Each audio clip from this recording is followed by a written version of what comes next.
your ball in the trees and then you live out the puck. But if you've got a little time, then come and spend it with us. 'Cause now you're listening to the Rough Cut. Hello, and welcome down to yet another fantastic episode, if I do say so myself, of the Rough Cut Golf Podcast, where you join us not in the drizzly surroundings of a slate grey sky Manchester, but in the sunnier climes of Jupiter, Florida. It is currently pretty early in the morning as we flew in late last night, and our jet-lagged bodies have not yet had time to adapt to our new, more hospitable climate. We are going to be talking through what was a fantastic Ryder Cup. I was over there for the full event. Lots of stories to tell. I'm joined by Kieran, by Jacob, who are going to be absolutely battering me with questions, I'm sure, about what transpired in a fantastic few days in Rome. Thank you very much for listening. Thank you very much for joining us. If you haven't subscribed to the YouTube channel yet, make sure you do. It is the Rough Cut Golf Podcast on YouTube. Make sure you follow us on all our socials as well, and turn on those notifications on your favourite podcast provider, which may be coming right through your ears right now. The one you're listening on right now. Absolutely. On your drive to work, at the gym, on your dog walk, wherever we find you, we are happy to spend however long this is going to take. I feel like it's going to be a long one. There's a lot to talk about. There's a lot to unpack this week. It was pretty cool actually being there on the ground. There was both positives and negatives from that. So we'll get onto that. But just in case you have been having a retreat in a North Tibetan monastery, you should probably know what the score is by now. Europe triumphed 16.5 to 11.5 at Marco Simone Golf Club in Rome. In truth, it wasn't even as close as that, to be honest with you. It was almost... Well, from my perspective, which we'll get into in a moment, it was pretty much decided after the second group went out in the morning foursomes on Friday. So it was pretty early from my perspective. But yeah, we'll get into that. We'll get into who played the best, who were some of maybe the disappointments of the teams, and the saucy gossip that was surrounding the event and afterwards. It's been a pretty intense week as far as golf news is concerned. Yeah, there's been a lot going on this week. A lot also, which is kind of almost the fun bit of after a Ryder Cup, is the breakdown from both sides of the euphoria and celebration of the European team and all the videos we've seen online of them celebrating, and then what's come out of the US side as well, which I'm sure we'll get into a lot later on into the episode. First of all, Pete, I guess, how was it? Did you have fun? Did you enjoy yourself? Yeah. Good. Okay. Overall, I would say yes. Good. So this is my first Ryder Cup. So I've never been to a Ryder Cup before. And I didn't really know what to expect. And to be honest, if I was a fan and I just wanted to watch the golf, the best way of watching it is going to be kind of at home. Yeah. Put yourself in a little cocoon for 3 days and get some friends around if you can. Have a sleepover. Make sure you get all your supplies in so you don't have to leave. And you can just sit down and watch it all. At the actual event, we were there with BMW. We were doing some work over there, and it just happened to mean that at the Ryder Cup we could actually watch when we were doing the video stuff. So it worked out absolutely fantastically. It was myself and David who went over. I know him. Yeah, you know David. Yeah. As does everyone else. As does everyone else. So David doesn't really get to go on many trips because he has a massive fear of people. Slash holding a camera. Slash holding a camera. So it was a trip that David, I think, was very much looking forward to as well. So he had a great time. To be honest, we both had a very good time. Despite it being very long days, there was so much kind of energy and excitement around the place that, wow, never used that phrase before. It was worthwhile. Yeah. It was great. No, I really, saw a lot really of your videos from both of you of where you were looking and where you were viewing the Ryder Cup from. You had a lot of good vantage points, it seemed, from the BMW guys and some of the behind-the-scenes stuff that you managed to get to. I think, I don't know where you watch most of your stuff from, Kieran, but I was slightly different because I was down in London from Thursday and Friday. So on the Friday, we did a tour of the Tower of London, and we did a yeoman warden's tour for about 55 minutes, and he kind of walked us around the grounds and was talking and telling us all the stuff, and that was very interesting. Whilst this was going on, I had my Sky Go phone just like below me, and I was sort of looking at him, waiting for him to finish and looking in my general direction, and then looking down to see Ludwig Aberg and Victor Hovland just forming a beautiful partnership. Yes, Victor and Ludwig together forever. I mean, it was a fantastic kind of place to watch most of the golf from. So when we kind of got there, obviously we were there in May, I think, was it, Kieran, or June, or whatever it was, and a lot of the grandstands were up, but it definitely wasn't kind of finished, which we'll again get onto in a minute. But the big hospitality pavilion by the right-hand side of the first tee, it was an amazing little spot to actually, amazing big spot to watch to watch everything from, and those first tee shots and the atmosphere around the first tee. I've never experienced anything like that in a golf setting. To be honest, I don't think I've ever experienced anything like that in any sporting setting. The closest comparison to it is going to be a football match, a European soccer match. But even that wasn't close, because the type of kind of people who were there watching from all over Europe, from the US, just mingled together, just creating this amazing kind of partisan, passionate, but overall very friendly kind of atmosphere. It was something which I've never really experienced before, and it makes me want to go back. Yeah, I think the other side of it as well, which I guess maybe not necessarily been underlined, not spoken about, but the fact that this golf course was in Rome, and you had Rome somewhat on your doorstep as well, to like go and in the evenings like come away from the golf course and go to Rome. Like, how cool was that as well? So I mean, Rome itself I absolutely love as a city. I love my history, I love old things, so getting around that kind of city, especially at night, was incredible. Like, there were quite a few occasions especially on that Sunday night, we did manage to sneak into the players' party, which we'll get onto in a moment. Okay. That was a great time. But the actual city at night, so there was a couple of late nights we had. I think on the Saturday night, I think we ended up getting back to the hotel. I ended up getting back to the hotel about 3, I think. But the place that we were having a drink at, this very random rooftop bar full of 100% gangsters.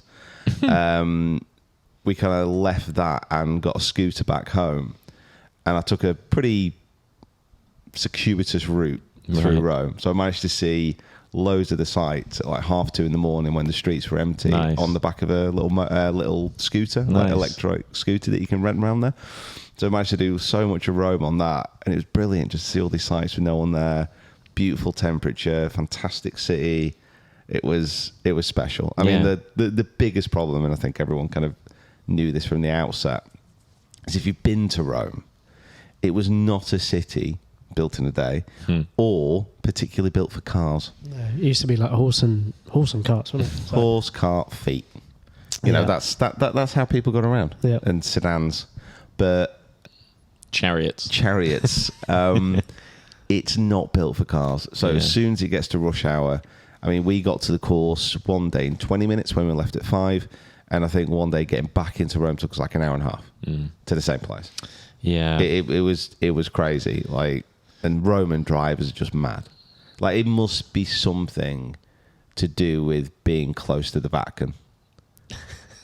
In what way is that? Like, they must feel like the Pope, and like they've just got like a higher power. The big man upstairs is looking after him. Okay. Yeah. How close did you say from the Vatican? Not that close. No. Not that close. It's about like a 20-minute scooter. Oh, right, I judge everything in Rome now by scooter time, by the way, because that's how I... You're talking about like a line scooter, like an electric line scooter? Yeah. They were fantastic. It was a good job. You weren't like drunk while you were having one, were you? Absolutely not. Right, I was going to say, because you can get pulled over, because we were in Rome and we got... No, there's a difference though, here. Me drunk and you drunk is very different. Well, no, there was like 8 other lads, and it was like we kind of was going to them. We were looking at them, and then like as people were like, don't go on those if you've had a drink, because then people will stop you. So Yeah, but it was you and your mates who were rugby tackling each other outside bars. Well, yeah, so that's if true. I'd have seen That you go probably towards a didn't do it. scooter, I'd have been like, yeah, don't go on there. Yeah, that's true. That's right. Yeah. You should definitely never get on a scooter around road. Well, we did in the morning. Like we did it a few times. They are great. It's a great form of transport around there. But yeah, it's good. Yeah. Tess, But- if you're watching this, Like in terms of sort of like getting to the golf course, obviously we had our concerns previously about sort of when we were there was Actually being able to get there. Yeah, exactly. Yeah, when we were there was no, they had sort of like the markings laid out for the road that was going to be going into the main entrance and all the other areas to the golf course. What was that like? I'm very interested to hear that part. it was finished literally a few weeks Oh, before really? the Did event. you ask about it? Yeah. Or did you? Really? The tarmac is still fresh. Still fresh. It's still very like black. You can still like, smell it. You can sniff it. Yeah. Mm. So yeah, they built this whole new access road, which it did work out pretty well as far as like getting traffic in and out of the event. But yeah, it was pretty last minute from what I understand Right. about getting it fully completed. And do you reckon like that's just going to stay there now, or do you reckon that's going to come up, or like it will stay? Oh yeah, of course it'll stay. Yeah, right. yeah. I don't know if it like, because if they didn't have that sort of infrastructure there before, like why would they need it after the Ryder Cup? If you know what I mean. So I don't know if They needed it before the Ryder Cup. Well, yeah, I suppose they did. You might be right. Yeah, that's all going to stay, and obviously that's going to be a kind of fringe benefit to the event. Getting the fans in and out of the actual course.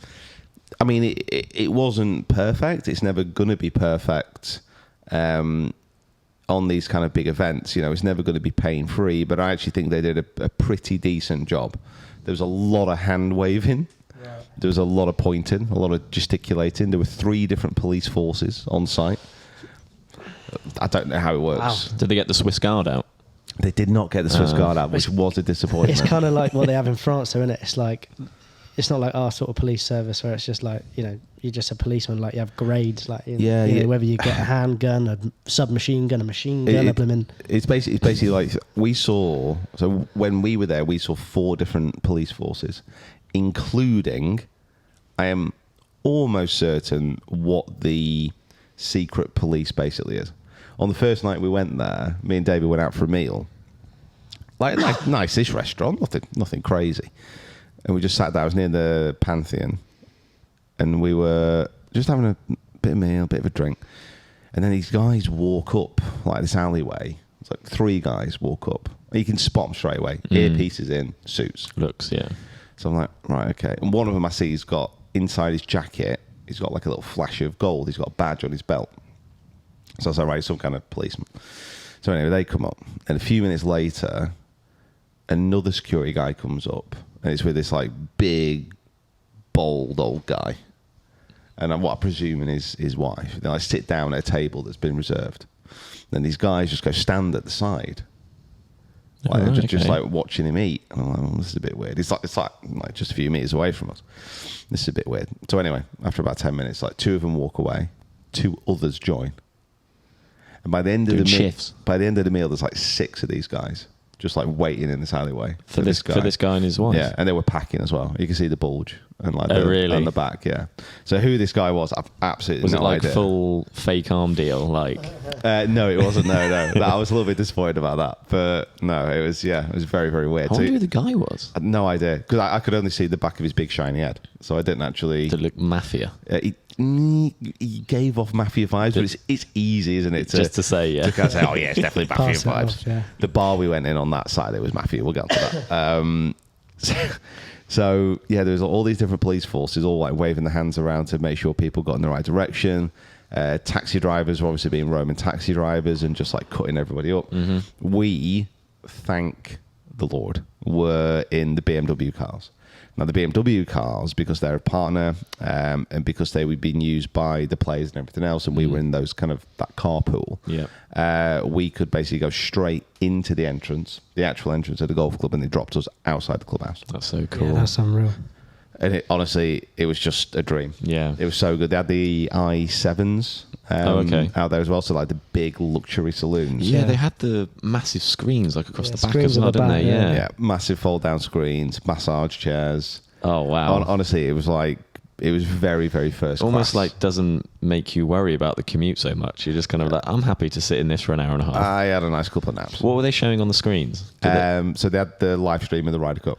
So you could watch it. So you could watch sick. the Ryder Cup. Now, most of the times that we were in there, it was kind of before and after Right, the so event. it wasn't really. But they had all like highlights, Oh, perfect. kind of built in. They also had YouTube.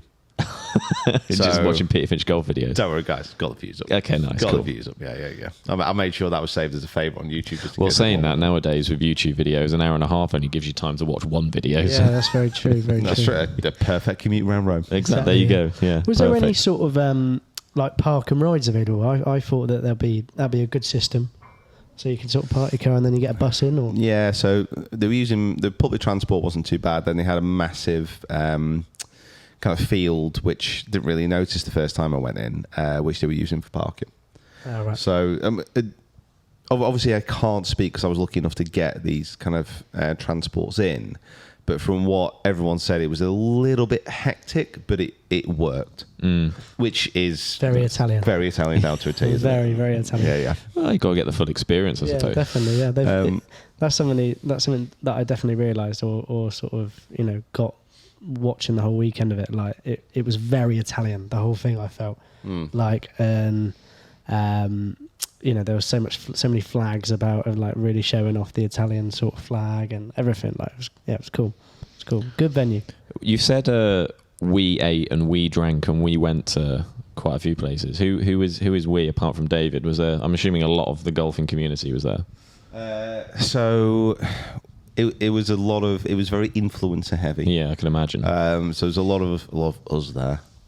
Something, yeah. A lot of It's the a royal we, isn't a it? lot of gang. Yeah. A lot of journalists. So kind of I met up with Seb on golf was there. Rick was there. We had kind of quite a few evenings with Mia and Ollie as well. Hannah Davis was there, who said kind of very quick hello to. Didn't really get to spend much time with her. And there's a few others. I know, like no laying up guys were there. All the golf journalists and all the golf magazines and all the broadcasters were there as well. So there was quite a big love in with everybody. Yeah, I can imagine. Just saying hello. It whenever you get like to an event like this, and whenever you get everyone together, yes, it's a work thing, but also golfers when they get together, all they want to do is just Get on the beer. have a few beers. Yeah. Was it boozy? Not massively, because I was like because I You was were still working. because I was still working, and like throughout the day it was okay. You got this thing at like 6 a.m. You got this thing at like midday. Some at 3, and then some at 6. It was a bit like You can't like. yeah can't really get on it. And to be honest, it was that hot that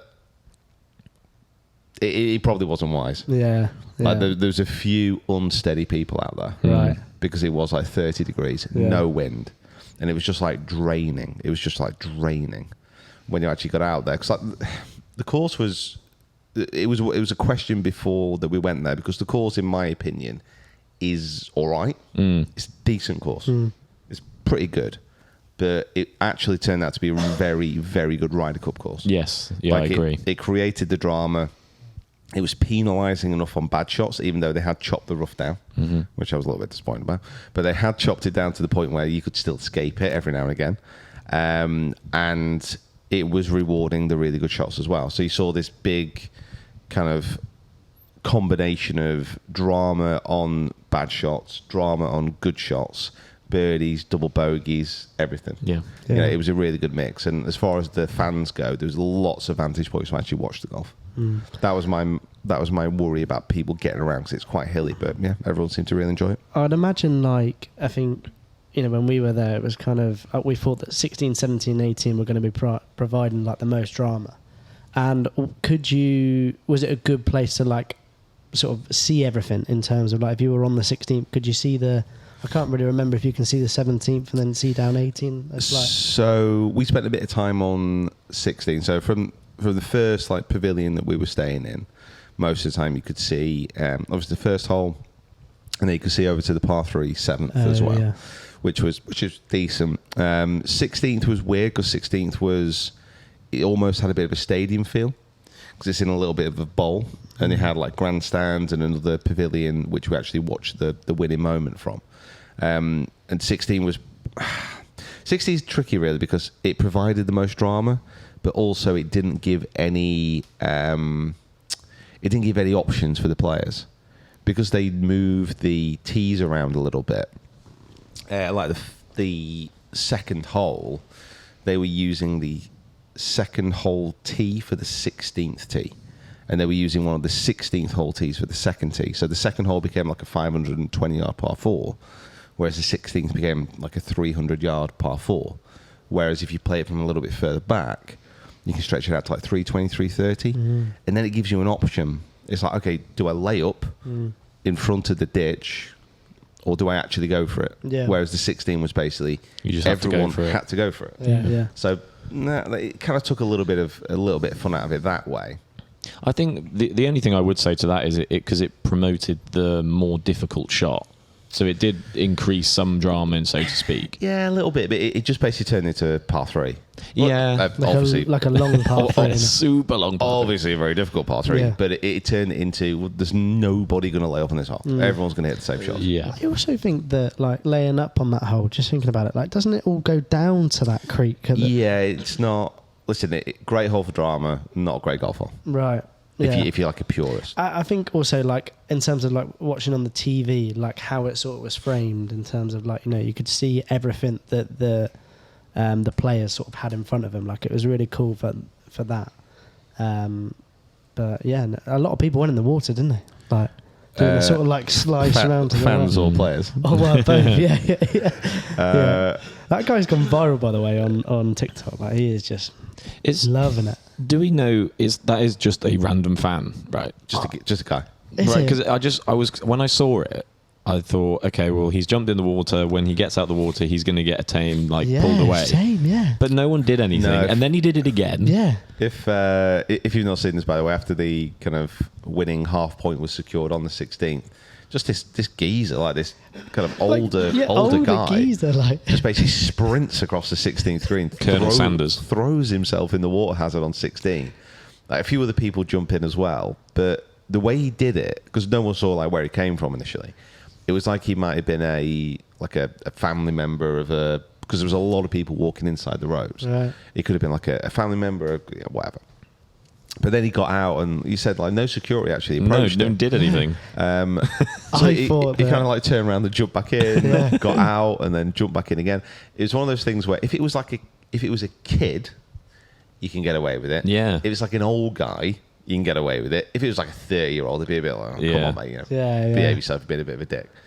So he managed to like pull that off, and then after that moment, it was like the security and the stewards and the marshals who've been doing such a good job throughout the week. Basically, was like, whatever. Yeah, you go. It's over. Yeah. It's over. I'm not needed here anymore. Yeah. So it's just like they just let everyone do whatever they wanted. That's great. What would you give his dive out of 10? I was kind of like, I've seen it a lot now. I'm ranking it like a 6 out of 10. I'd say 6. I would say that's the first dive he's done. Well, he definitely went to spring, and his knees probably weren't as springy as he wanted to be. And then he didn't go in like that. He sort of went in like a plank. like that, almost like a really on a verge of a belly flop sort of thing going on. Yeah. So he didn't quite nail it. Yeah, But very cool though. I love that. I tell you what, it's tempting though. Like, it was so hot. Yeah, Like, it cooled off, I can imagine.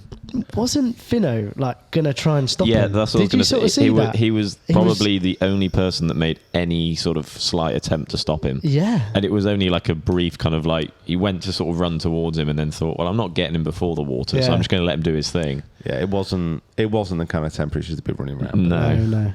You know, it's just like, you know what, it's fine. Just have a go, mate. Well, we'd been in Spain the week before for the Solheim Cup, and we'd spoken about on the podcast a couple of episodes ago that that Finca was difficult to get around as a spectator.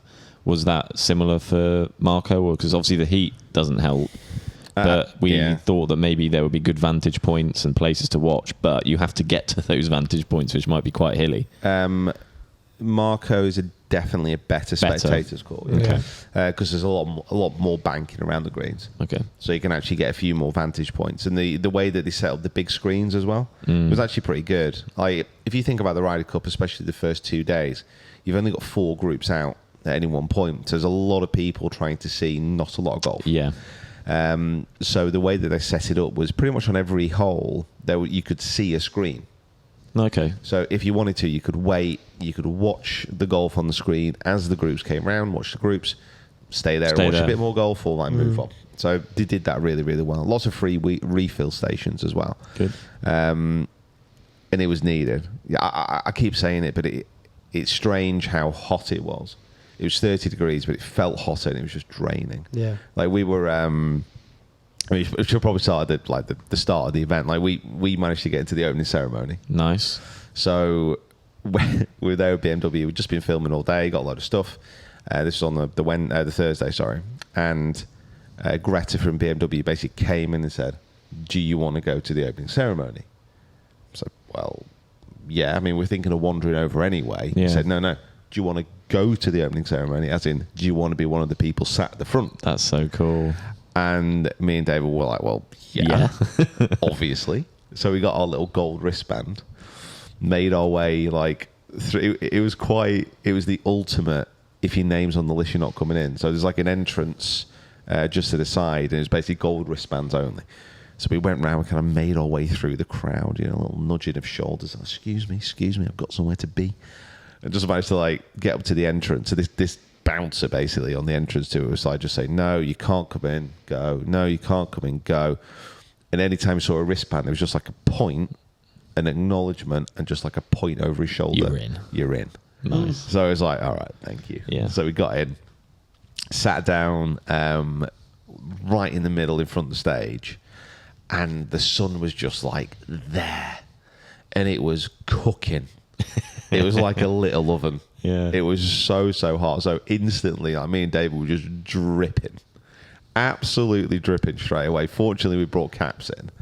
But there's a lot of people there who were very red. And he doesn't like the sun, David, does he? He's not. Honestly, like, David, if you're watching this, we spoke about this. I honestly think that David might be donated to medical research after he passes. I think David's skin holds the key to eternal life. Oh, Because Right. it can't be harmed by the sun's rays. It doesn't touch him. He's made of Teflon. he does go red though. Yeah. Is it? No, he doesn't. Like there's red, and then there's David red, which is just like A light. a light dusting. Splatter. Yeah. It's unbelievable. I've never seen anything like And then it. it doesn't change colour either. No. But it peels as well sometimes, which is the weird bit. I reckon if you put him in like a machine and milked him, I reckon he would give off factor 50 sun cream. Okay. I think that's actually where they get it. Right. Well, just From David. David at the weekends goes to like the Sultan factory, just milk him. Oh God. Honestly, Jesus. it's unbelievable. I've never seen anything like it. Get that picture out your head. Love it. if you can. If you can. So yeah, we were sat there, and it was very, very cool to be there. But these opening ceremonies, they're just so full of like unnecessary things. Yeah. Like an opening ceremony is like you want some speeches from the captains, you want to maybe hear from a player or two potentially, and then get the national anthem. The flyover which they had was amazing. Then that's it. Just bish, bash, bosh. Some hype videos. Love a hype video. Yeah. They were very, very Got a good. little montage in there. Yeah, love that. They had like this really old, like Italian guy come on who like fought really hard to get the event, and he was like narrating the hype video. It was really cool. It's like, yes, I'm pumped for this. Ready. This is gonna be so good. And then they got Tom Grennan on. Go on, Tom. Yeah. I have nothing against Tom Grennan. I like his music, but it was like, okay, we're gonna stop this opening ceremony. We're gonna just go from this hype video, and here's Tom Grennan performing his new song. It's like, right? Yeah, it was a bit of a shift of change of mood. Yeah, it was like, where's Tom Grennan just come from? He just like popped in from the side, and he had a very over enthusiastic bass player, which I don't like. Like bassists, I used to play a bit of bass guitar. your job there is just a bit of plucking, bit of strumming, and like go for it like it was Van Halen. I was like, come on, it's fine. Anyway, so I just couldn't like take my eyes off her. She was like, what are you doing? It's way too hot for that. So Tom Grennan came on, did a song, went off. I was like, right, okay, fine, let's get on with the opening ceremony again. And then like they had an all-star Ryder Cup game similar to what they had at the Open. It was like Catherine Newton, who's, as Just far as everywhere. I'm concerned, That's what she does, right? She's just a golfer. now. Yeah. Like she doesn't act anymore. Same She's with just a Bale as golfer. well. I know he's retired anyway, but Gareth Bale was there, yeah. Had a nice chat to Gareth. Yeah. And then Novak Djokovic, Carlos Sainz, Carlos Andrei Sainz. Shevchenko. So, and then they broke up the opening ceremony and said, okay, let's hear from some of the people who were in the All-Star game yesterday. I was like, well, like, why? Yeah, Like, that's not what we're here for. I've met all these people and I like them, but it's like, why? Yeah. Why do we need to? This is like 15 minutes of being in a microwave that I don't need. It's Yeah. like just get on, just get the teams out, get the captains on. Yeah. So I was like, right, okay. So anyway, I'm getting a bit sweaty, obviously now, get a bit annoyed. And then this lady comes on and does the national anthem of Italy. So they've done the national anthems, they're raising the flags, and then the Italian national anthem kind of comes on. This lady sings it, and all of a sudden, the Italian Red Arrow equivalent, I'm not sure what they're called, do a flyover just as she hits the climax of the national anthem. it's a great national anthem, by the way, as well. The timing of it, I mean, it was top 20. The timing of it It's good. was And perfect. that can't be under it because that is so difficult. I'm not talking it was near. It was I'm like on talking it. Bang on. perfect. Yeah. Really. And I was like, whoa. That's been practiced. amazing. So they flew really low as well. And it was like, oh, That's cool. This is so cool. Well, that's what the opening ceremony, like, that's my, when I think about it, it just should be the first opportunity to get all the players on the stage, all the captains there, and then just start to build and let it bubble and just get that excitement going. My favourite moments from the Ryder Cup, and I don't know why, is that first announcement of the foursomes in the morning in that session, and when they like announce them and they both stand up, and then they usually kind of do like a little look at each other, like, oh, me and you, yeah, we're going out to battle tomorrow, and then they announce and they're stood the other side, and they're like, look, I just love that kind of like, right, this is the like announcement of the first like matches coming together. Exactly. And that's the kind of stuff you need. You know, it should be, the real focus should be on the course, the people who made it possible, the teams, and then announcement of what's going on tomorrow. And just like keep it like short, simple, bang. Yeah. And like get everyone fired up for it. Don't like unnecessarily stretch it out. But the flyover wasn't over. That's what really got me. So the first Came back flyover again. went, smoke came out of the back, Italian flag, everyone's fucking hyped up. The team's already out at this point, and then Zach Johnson begins his speech. Okay, you can tell he's nervous.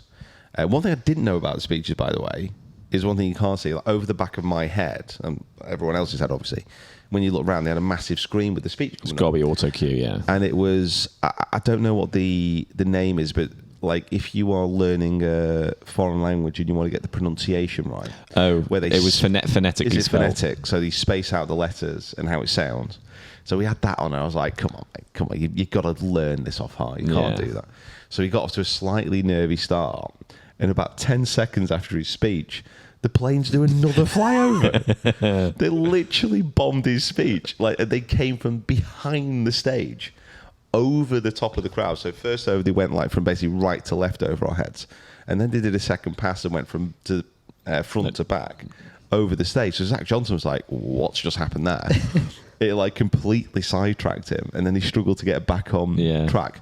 Don't know if they meant to do it like that, but it could be. It was an interesting way. What did they like? Do another sort of like Italian flag? It was just, another pass. Like a full on. They didn't just fly over. There was a They full had on. the smoke on and everything like that. But like no one expected it. Yeah, yeah. So everyone was like, "Whoa, that's so cool!" and then all of a sudden, everyone was like looking up and like laughing at me. Oh my god! And they just see everyone like straight back to Zach, and Zach was like, "Oh no, or what do I do?" Maybe it was intentional. Yeah, Potentially. I reckon it was Maybe. mind games. Potentially, it kind of just like threw him off a little bit. And to be honest, like it doesn't make a difference. But the captain's speeches at the opening ceremony, it's almost like a little bit of who can deliver the best speech, who's going to get the passions kind of inflamed, who's going to get their players kind of like G'd up. And Luke Donald 100% won the battle of the speeches. It wasn't even close.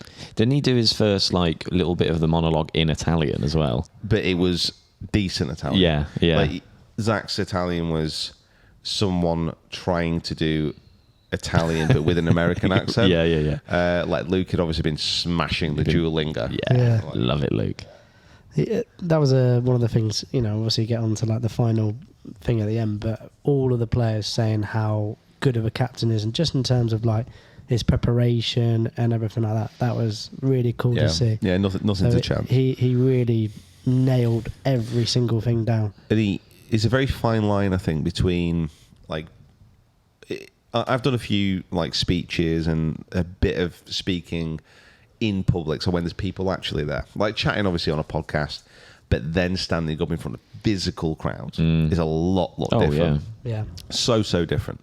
And when you start talking about things like people who've like contributed, and it's obviously an emotional moment, but it's very tough, I think, to keep that emotion in, to get all their names out, and then to still instill the fact that you're so kind of passionate about what's going on, like to keep control over your emotions like that. Yeah. And Luke did that incredibly well. Gave all the pairings out. Everyone was hyped up. And then they got Tom Grennan back on. And for his second single. He's like, what's he doing back? What's he doing back? And like, Tom, God bless you. He actually walked off the stage. He looked like quite disappointed. I don't know actually what he was expected to happen, but I was like, what was Tom Grennan doing back? He's probably not done anything like that before, though. No, but it's a weird one. It's like a weird one. And like I said, I actually like Tom Grennan. He did the halftime show at the first international game in London for the NFL as well on Sunday. Honestly, I don't get it. I honestly don't get it. He's got an album coming out, surely. He must have, yeah. Anyway. It's been out. It came out a couple weeks ago. Oh, well, there we go. Right, so he's on the promo tour. He's on the tour. He's on the pump. And so after Tom Grennan was done, basically the opening ceremony was over. We all went home. Got a not quite so early night. Obviously, went out that night and sat next to Mafia Boss. Yes, yep. So we're up early the next morning.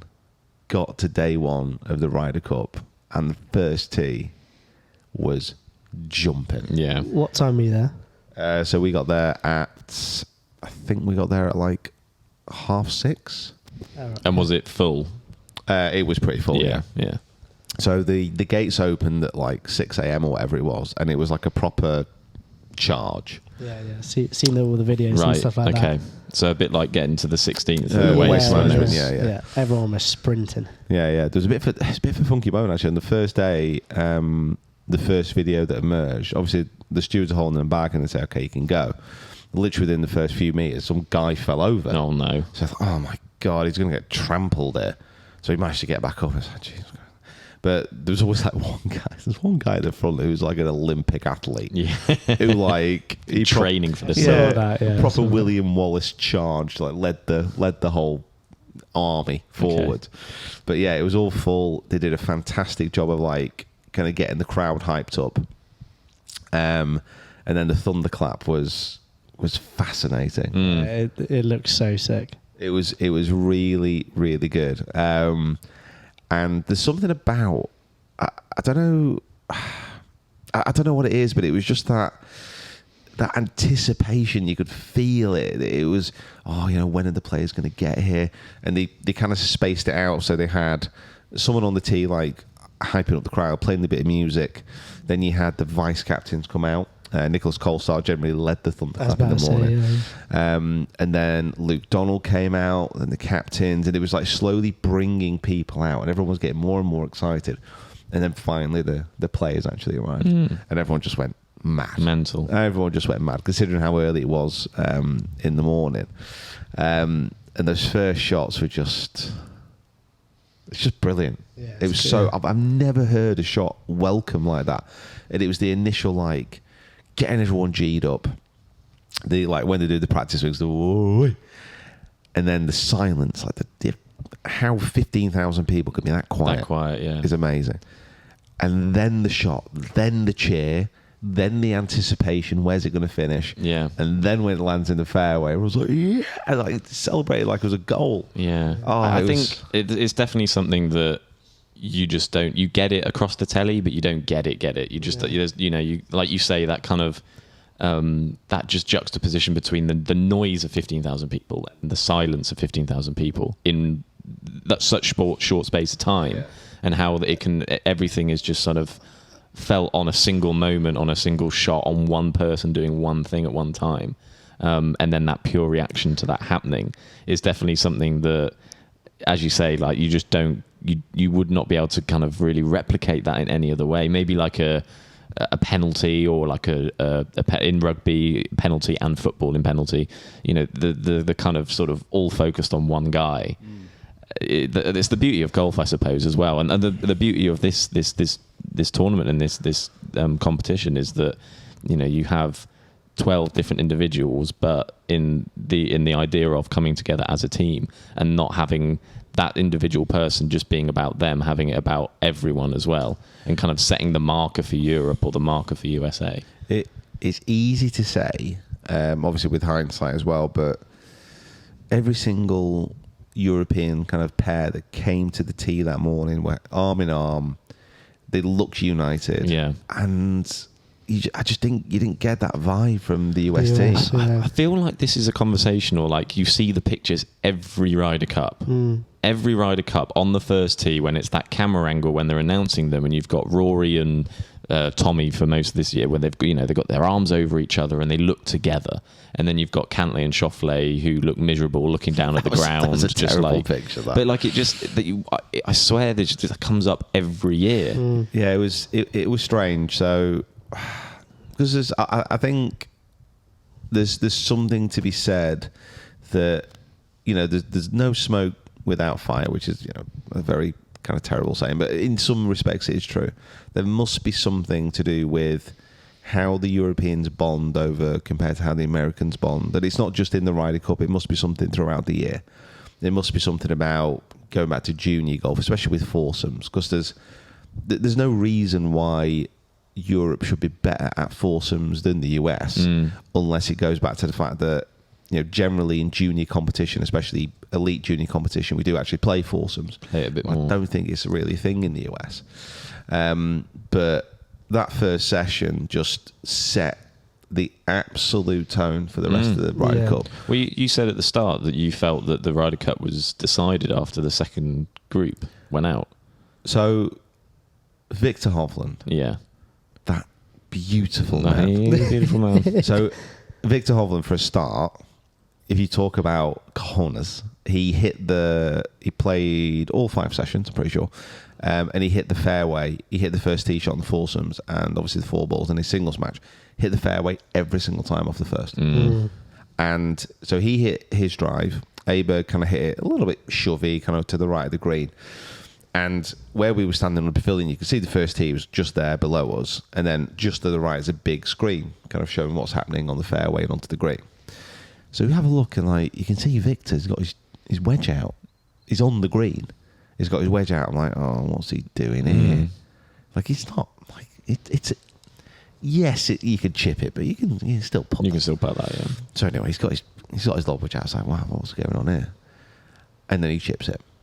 Now, there was a roar, but it was a momentum shifting roar. It was a kind of roar that if you're a European and you're on the range in your last few shots or on the green in your last few putts, you must have wanted to sprint to the first tee. It was massive. It was so loud, and it was obviously Victor. You know, he's become one of the most popular golfers really worldwide, not just in Europe. But he was a fan favorite that week. Like, people loved him, and to chip in and boom, it was off, and like, oh, we're off, we're going, and it just shifted everything to such a blue wave on that board. And to win 4-0 that session, it was almost like, well, yes, the US can come back from this, but it had the feeling that the Europeans were just getting started. And it transpired that rest of the day. There was a slight fight back by the US in the afternoon, but you know, in 3 matches, the Europeans came back and basically halved the first three, when realistically the Americans should have won at least two of those. Yeah. You know, I'm pretty sure the Europeans won the last hole in two of those matches to bring it back to all square. Yeah, there's that famous like social clip where Shane comes in. He's like, "How the bloody hell have we won that session?" Something like that. Like, it was so funny. Yeah. He didn't. He said the. I was going to say, was it bit more expletive, a but bit more fruity language. yeah, that was so good. It was that was a weird session for me, because that 18th green, which notoriously hasn't been a great place for Europeans in Ryder Cups. Like 18th greens always seem to be, or in recent memory feels like the place of losing matches. But to go 3 matches in a row, for all of them to go to the 18th, and then all 3 for us to make a putt to either halve holes to keep it all square or to win holes. I mean, Rose's was my favourite of the lot. Oh, I was gonna. That's what I was gonna say. I said as good as Rose's was, I think the best was Rahm's. Okay. Rahm's was surely the best. I think Rahm's was more. My thing with Rahm's was that it was just a hit it and hope it goes in. It was a putt which I would say that with Rahm's. So Rahm. They came back from what? Like, what was it? Like, came back. Was it 3 down or something like that? So their actual comeback. Yeah, that's probably what I mean. Is that like sort of they were down and out really, and then to come back 16, 17, and 8. Yeah. I think he went and he eagled 16, did he? Eagled 16, eagled 18. Eagled 18. Yeah, like, that's just in terms mental. of like the golfing prowess, that was like by far the best. But in terms of just like a moment, this like. I don't know, just after the Rahm part, after the Hovland part, and then for Rose to do it as well, and his like reaction for it, that was really just kind of like all of them kind of sort of amalgamated into one moment, and he just like unleashed this, and they were all there to watch it as well, because obviously McIlroy and Fitzpatrick, well, I say McIlroy and Fitzpatrick had decimated the in the final group. It was just I don't know that and again that maybe was a moment that just kind of really highlighted and emphasized the team element of Europe, and just showed to the Americans just how much of a togetherness there is. Yeah, I mean you could see especially when Rose. I mean that's a fantastic one of Rose when he held that putt, and his celebration his was face, It was. I don't know. I mean, Justin Rose. Just un-Justin Rose. You think of Justin Rose, and he's like he's an ultimate professional. But he just lost his mind. He just like they pointed to people. And I think he was almost like he was saying, "Oh, this is for you." And then we got Lowry in the background, like fist pumping and sprinting along the side of the fairway and just losing it. And it was just you could see that the passion and the togetherness in that, and to keep any red off the board for 2 sessions in a Ryder Cup, that's remarkable, really. That's an achievement that it might not be done again for a long time. It really was that special. And Fitzpatrick just lost his mind. For those, I think it was seven holes in, we were 6 up. And I think he was 6 under. 6 under. I think he had like 4 birdies and an eagle, I think. Parred the first and then just went mental. Just went mad. Mental. And then Rory made a birdie, I think, on one of the par 3s. I think the like Fitzpatrick and Rose just kind of almost like had a point to prove that Ryder Cup, I thought, and they just were on a different level. Like Justin, Justin in terms of like obviously the age, being the oldest, not having the greatest form coming into it, but like he wanted to prove his point, and then obviously Fitzpatrick 2 Ryder Cups, not won a point. Like he was like, I am doing this. Like the pair of them were on different levels, different animals that day. I think definitely Fitzpatrick as well, because Fitzpatrick's been in 2 Ryder Cups. Both Ryder Cups, the European team got battered. But both Ryder Cups, he wasn't kind of on it. And I think he's a very, very different player now. I think there's a lot to be said for Hatton as well, because I think coming into this, we kind of knew. We have Rahm, we have McIlroy, we have Hovland as like our top 3 that we know if we're going to win, these guys are going to have to take 3.5, 4 points each, maybe. And then there was this question mark of like, can we find a 4th, a 5th, someone to just kind of stand up? And I think Hatton really came into his own on this in this competition. I think he's been in other Ryder Cups where he's done okay, but he's kind of been on the fringes, maybe not coming with the best of form, but we know how good a ball striker, how good a putter he can be, kind of a guy that really should be made for match play Ryder Cup moments. But this was the one I think that he really kind of came into his own. And that first session where him and Rahm just kind of like set the momentum from the get-go, and then to come out with Hovland in the afternoon as well and get that final half. Yeah. He I think was also under kind of appreciated at the start of the tournament anyway. We were looking at the big guns, and actually this guy's come out as well and really performed in front of everyone. Yeah, I think there was you could. I mean, obviously it's easy when you win, but the European team, I don't think there was really any kind of weak links. No. I mean, going in there, Rob McIntyre wasn't having the best of times. His form wasn't incredible. But after a bit of a nervy start, like, he managed to settle down. Yeah. And went undefeated. I would say Nikolai was probably the one that was not really giving me much to kind of... He started off all right, and I thought, like, maybe he'd get into it a bit more like Bob did, but I think he kind of struggled a little bit with some moments in the Ryder Cup. But Bob, I must say, he impressed me a lot. I was not expecting him to not lose. Yeah. Ran into them at the after party as well. Who? Bob? Bob and Nikolai. Oh, actually, nice. And his dad.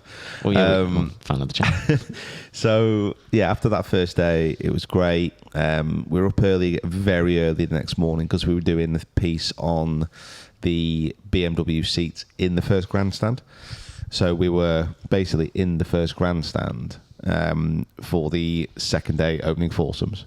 Right. Nice. Which was cool, Yeah. because you got the atmosphere from the pavilion, but when you're in amongst it, it was brilliant. And there was the chant that really kind of...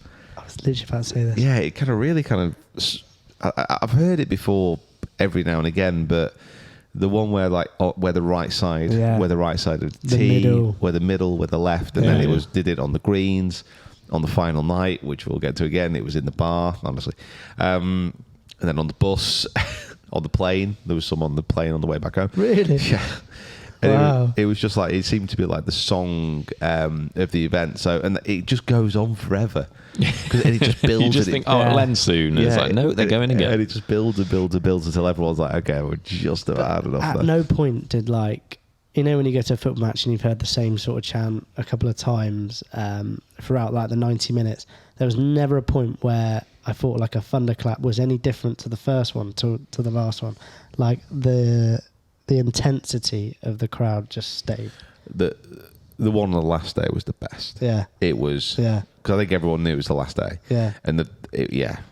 So cool. I think the fans, like, you know, getting a little bit off piece there, but the fans, I know obviously the golf makes it, but the fans, like, just emphasize it so much. Well, yeah, I mean, it's the whole point of the Ryder Cup is that it's different than every other event, Yeah. and the fans are different than every other event. And you did see it throughout the first 2 days that when an American kind of player missed a putt or kind of missed a shot, missed a fairway, there were cheers.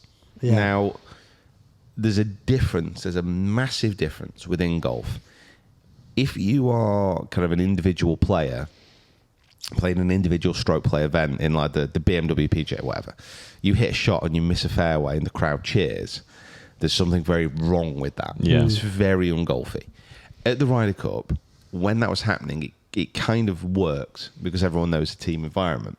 But what also happened, and I think this is what is probably best about European crowds in the main, is that when an American missed a fairway, there was a cheer, but it wasn't a nasty cheer. Yeah. It was like I'm supporting my team. You just missed a fairway. Cool. Yeah. When an American hit a good shot, There was appreciation There for was it as a well. lot of appreciation as Yeah. well, because it was almost like you hit the fairway, but wow, Yeah, good shot. great Yeah. shot, Yeah. and everyone was clapping. So it was something which shouldn't go unnoticed about how good, how passionate, but how fair the crowds were. Yeah. I thought it was really, really good. Yeah. And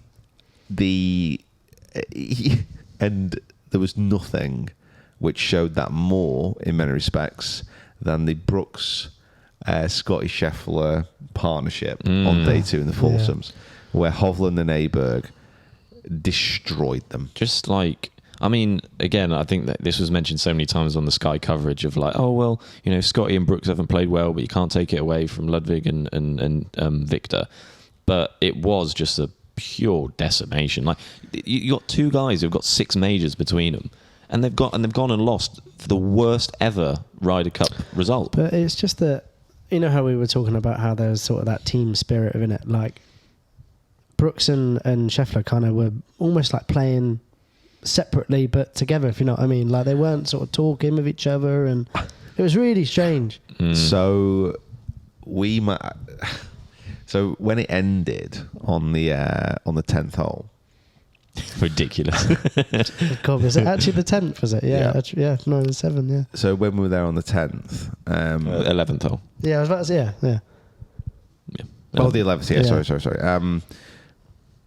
We were basically watching this shot, and there was a bit of a chop up this hole.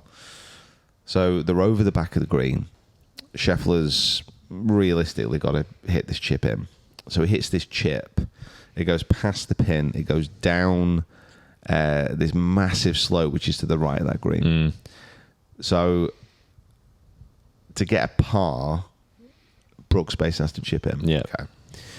So Scheffler hits this shot. It goes down this hill. The look that Brooks gave Scotty, Really? it was pure.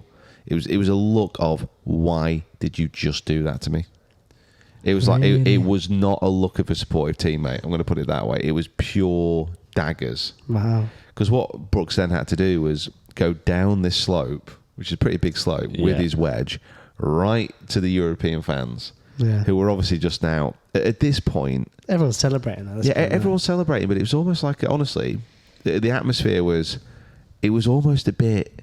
It was kind of like, oh my god, Like sympathetic it to was, them. Yeah. Honestly, it was like, these guys are getting absolutely smashed. Let's just get this over with. Yeah. And then we can have a little bit of a celebration. But after the match, like Scotty got on the buggy, you could see he was emotional. And then on like the TV afterwards, he was crying. Yeah, you could see. Yeah, they did show that. Yeah. And it was a bit of a. I think there was a bit of a moment. It was almost a tiny bit of a momentum shift then, because it was like the Europeans almost felt like a little bit of sympathy. Yeah. Because it was clear at this point, in my mind as well, like, well, Europe are going to win this Ryder Cup because, like, the Americans are just battered here. Like, they're not giving anything. Yeah. Like, I know Thomas and Spieth were trying to G themselves up and G the team up a little bit, but they were fist pumping and celebrating halves Yeah. Yeah. on holes, and it was like, it just wasn't. It didn't feel like there was any genuine momentum during that. Scotty is one of those where Zach and the USA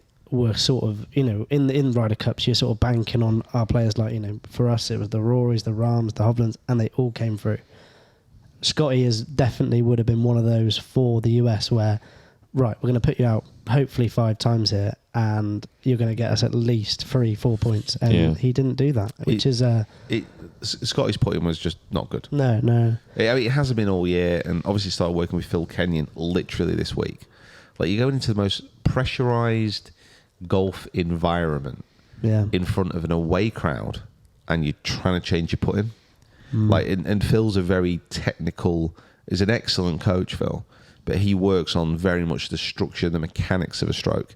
And if you're going into an environment like the Ryder Cup, you've got to get that nailed down before you get there. Yep. So it was never going to be a case that he was going to transform his putting in 1 week, especially under those conditions. I don't know when you want to sort of talk about this, but do you think that Zach's picks, in terms of like who he picked and where he placed the picks, was a fundamental issue?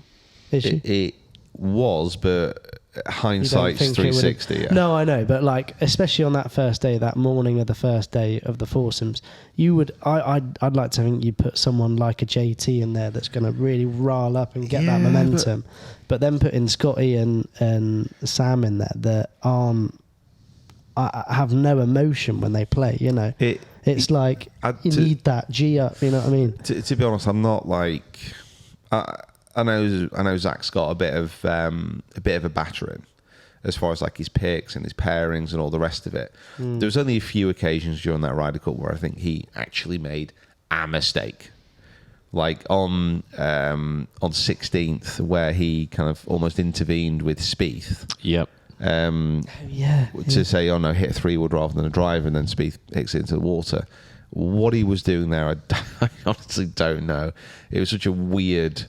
It's such a weird thing. And then after the first day, he said, despite the scoreboard, I'm really proud of the efforts that were put in today, which, you'd kind of see maybe he's just trying to get the players a little bit in the right zone again. What day was that? After the first day. After the first day. Oh, right. Whereas it was like, well, how can you be proud of the efforts? They've just been literally wiped off the board. Yeah. So that was a bit weird. But I mean, again, it is very, very... It's very hindsight. Very, very hindsight. And to be honest, I don't really see what he could have done too much differently. Right, okay. The Europeans were just better. Because they were that good, They're just I suppose better. what you mean. The big line from the US camp standpoint was the fact that 9 of the 12 players had not played for 5 weeks, and so there's an element of, well, I don't think it's on Zach to say to them, can you go play more golf, please? Like they should be kind of wanting to go, and you've got guys like JT and Sam and Scotty, and there's a few in there as well that like.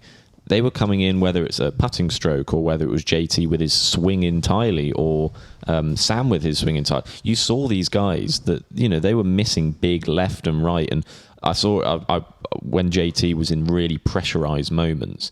And I think it was when he was coming down 18 on the singles in his match.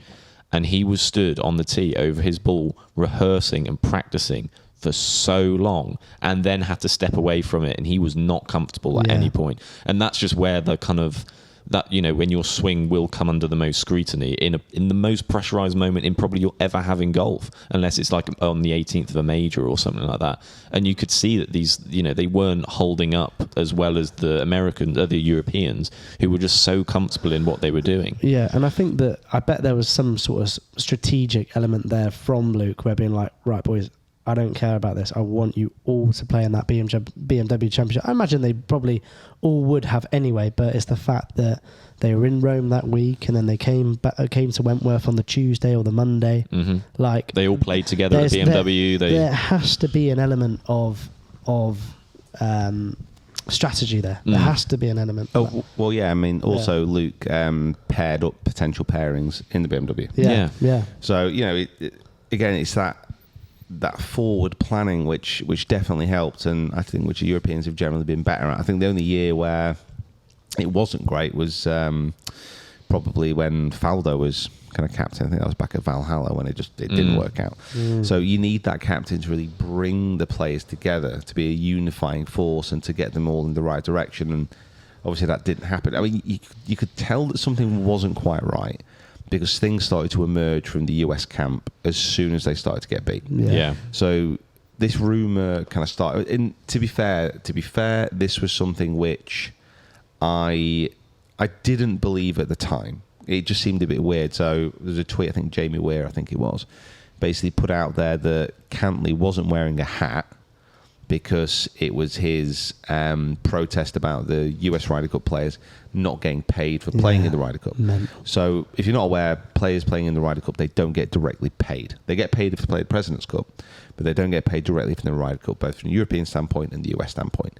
They do get payments into their pensions, but from a Ryder Cup standpoint, and there's been research into this, if you're a Ryder Cup player, the endorsements and the financial benefits you get from playing in a Ryder Cup, they come afterwards. You also get bonuses from your current sponsors a lot of the time.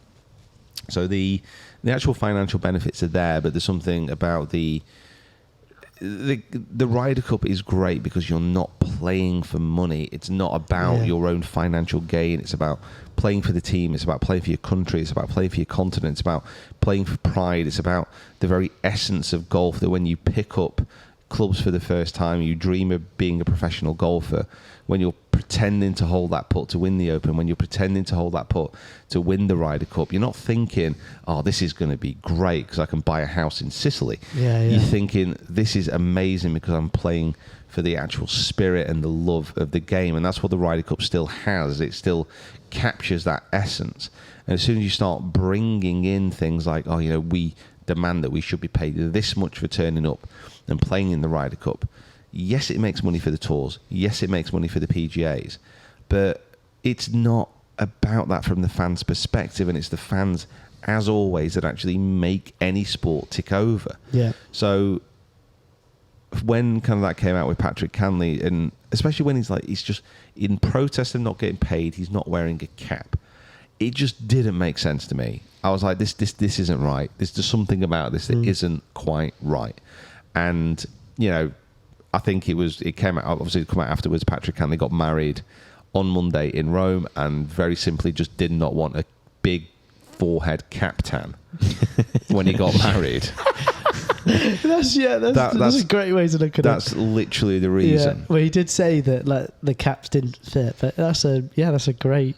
So that's great. Yeah. Like it was just something about it that, I mean, he very much might not agree with the system about not getting paid. I know Xander Schauffele's maybe one of those as well. So there are maybe some issues there. But the other thing that I'd seen that more so came out after the Ryder Cup was to do with the Netflix cameras. Yeah, and that how the Cantley and Schauffele didn't want them coming in to film, and the fact that if they were going to come in to film, that they should be getting some kind of payment from it. And that was the other kind of stipulation, which I was with you with the Cantley stuff. I was like, that doesn't sound quite right. But then when Schauffele's dad did his interview about it and was speaking about how Schauffele didn't almost play because of all this stuff, I was a little bit kind of like, well, maybe it wasn't about the payment of the Ryder Cup stuff, but actually there was some kind of confliction between playing because they weren't getting paid with these cameras, which ultimately they voted and decided that they weren't going to come in and be able to film them, which is a shame because I was really looking forward to seeing all of that play out. And I reckon they've still got some juicy BTS. For sure. Yeah. It's such a highway to nothing. It's like you've got this Netflix series which was hugely popular. You've got this opportunity to showcase yourself in the best possible light and to introduce the fans to a side of golf that they may not see. And to just say, well, you know, I'm not getting directly paid from that. It just seems so unnecessary. It seems so kind of pointless. You know, Xander... Because they don't have enough money already. Yeah, I know. Xander and Cantley, you know, these boys aren't struggling. No. Not at all. You know, we don't need to have a whip round in the clubhouse to get them a new kind of gutter because it's leaking. You know, they are all right. Yeah. Like, they are doing fine. There is something to be said about if I'm Patrick Cantley, I'm appearing here and people are making money off my back, then maybe there's an argument to be said, well, you know, maybe there's an inherent unfairness to that. But at the same time, guys, it's the Ryder Cup. And it goes back to everything that we just said about this not being about money, this being about something better than money, something a little bit purer than that aspect of the side of golf, something which, again, you dream about as a kid, and maybe that's just something that they're not actually that fussed about, which is a shame. For them. Which is a shame. Yeah. That was definitely like, because that really kind of that really was held over the top of day two. It was almost like this kind of murmuring, this has been heard. And even after day one, they did an interview with Zach Johnson on the first tee on the second day, and Tim Barter was talking to him. And he was, first question was coming out, you know, you didn't play very well last night. I heard there was an illness going round. Oh, yeah, the guys aren't feeling too great. But we're not talking about that.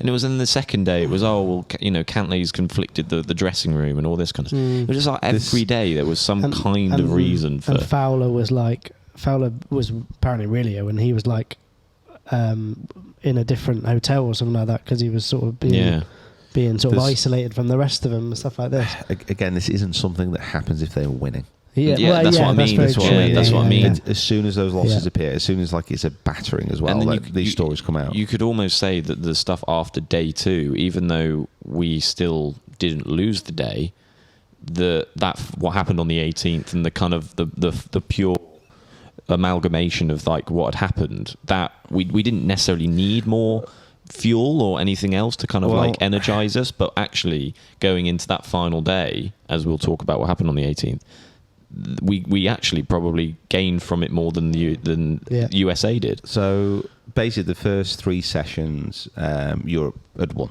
You know, we'd won every session, so it gets the Saturday afternoon and the US start to make a bit of a comeback. They start to play good golf, and they are perhaps galvanized by the fact that, you know, these stories have started to come out and there's a question about team unity. Potentially they come out to show like really what they're made of, to make a bit of a comeback and to actually try and make that last day competitive. Yeah. They come out, they win the session 3-1, but on the last hole, Cantley holes like this ridiculous putt to eventually, which would go on to basically win that kind of hole, win that match. And then Joe LaCava Cantley's caddy, who from every single person I spoke to is a mild, decent guy. Gets his cap off, starts waving it around because of this whole cap situation, which the whole US team were doing as well. Because the European fans were saying, like, hats off to your bank account and all this kind of stuff. To your bank account. Again, great European chants. So and then he basically gets in, not exactly gets in Rory's face, but gets pretty close to Rory. He's kind of waving his cap around. Starts like abusing, I think it was Rose and kind of Lowry as well, just like shouting off and telling him to F off. Rory misses this putt.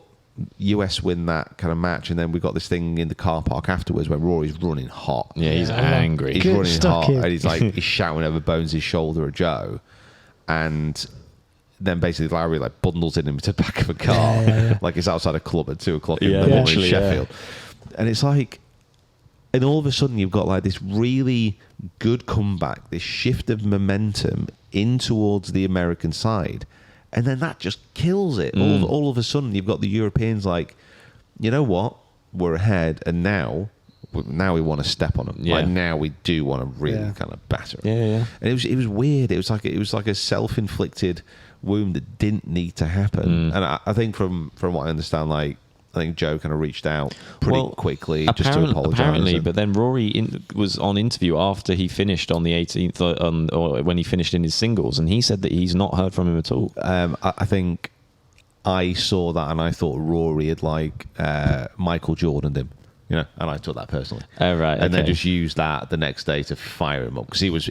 Oh, he was hot. He was pumped. Yeah, he was running hot. You could see it in his eyes as well. He was just mega focused. Everything he was G'd up. To be honest, they all were. It was the whole week. It was a running thing throughout the week about how united and how focused the Europeans look. I think when you've got like someone like Shane Lowry there as well, that is throughout everything doing that and like amping up the crowd and amping up a half point, those sort of things. I know you were saying that that Justin Thomas was doing it, but like it's really important to do that sort of stuff. I think just like really G yourself up, G the crowd up, get momentum. Momentum's a massive thing for the Ryder Cup, and they just had it the whole way.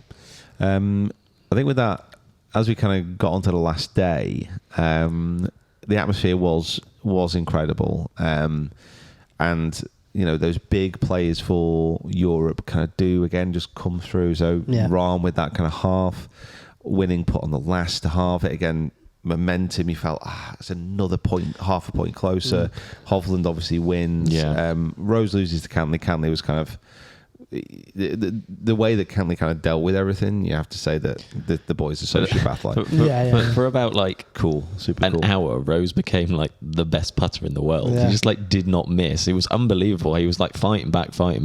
But like you say, Cantley is Cantley. He's just kind of, he's very not I was gonna say serial killer, but he is very like just focused on the point, like, and he's not a big celebrator either. Even when he'll give it a fist pump, but it's not, and it's quite muted. He does seem to be able to just like block everything and just like play his own game. It's an incredible skill to have. And to be honest, like a few people around me on that Sunday were getting a little bit nervous. I kind of felt that really from a European perspective, it wasn't a foregone conclusion, but I didn't ever think it was as close as people seem to think it was getting. I think that it was, because a lot of the players were out at this point, and then John Rahm was losing, and then obviously you got Cantley there, and Sam Burns as well. Like there was in those first couple of groups where the Europe could have really secured it. Like that John Rahm one, that match was incredible. I thought that was brilliant. That's a match for the ages, that one. So good. Yeah. And if Scotty would have won that, I genuinely think that it would have been really different. It could, I mean, Luke he top loaded it very heavy with our big guns and stuff, and obviously that he felt that he could do that because we had such a big lead, and you can say that he did the right thing because we won in the end. 100%. So that's the way he should have done it. And I think winning those 2.5 points out of the first 4 matches did really kind of settle down, so to speak. It was just then further down the board you had these guys that there was just a long run of red. But you've got to believe and you've got to feel that, you know, they weren't all going to stay that way for the whole time, and that someone was going to come through. And again, my kind of, you know, unsung hero with Hatton kind of winning that point, which took us to 14 points. Yeah. That really was the kind of like, okay, we're just so close. Like, someone's now going to get half a point somewhere, surely. Exactly. And it was at that point we kind of like were on the first hole for the tee shots, and then we kind of had a look, because Sunday was free for me, so we had a bit of a wander around, and ended up me, Rick Shiels, Seb on golf, kind of Mia, Ollie. We all kind of ended up on the 16th hole, overlooking it from the 1927 pavilion, I want to say. So we saw all the action coming down there. And we were in the NBC like Sky area, but it was very, very American heavy. We were the only like Europeans in there. It's a bit awkward, really. So we got to see everything. We got to see Tommy Fleetwood weirdly secure the Ryder Cup. I'm not sure that it's ever happened in certainly recent Ryder Cup history that I can remember. Normally, the point where you win the Ryder Cup is done with a hold putt. Yeah. Number one. So, you know, here's, you know, Fleetwood to win the match. And win the Ryder Cup. To win the Ryder Cup. Yeah. So all the cameras around, all the excitement's there. But in this regard, because we only needed half a point, when Fowler conceded a 3-foot putt to Fleetwood on the 16th, which put him 2 up with 2 to play, that was the moment that everybody knew that the Ryder Cup was secure. Yeah. So it was quite a weird, like, Fleetwood obviously celebrated, everyone celebrated, but it was like a kind of drawn out, extended celebration rather than this big release of emotion. Yeah. Which was quite strange. Well, and then Fowler obviously had Colonel Sanders jumping in the water.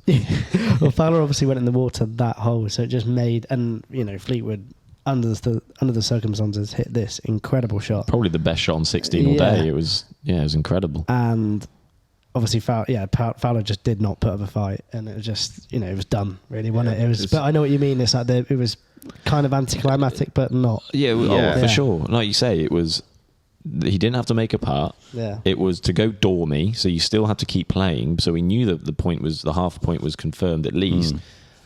And then the fact that, you say, there was just so much else going on in the golf course that we couldn't quite celebrate until the moment was done. Yeah.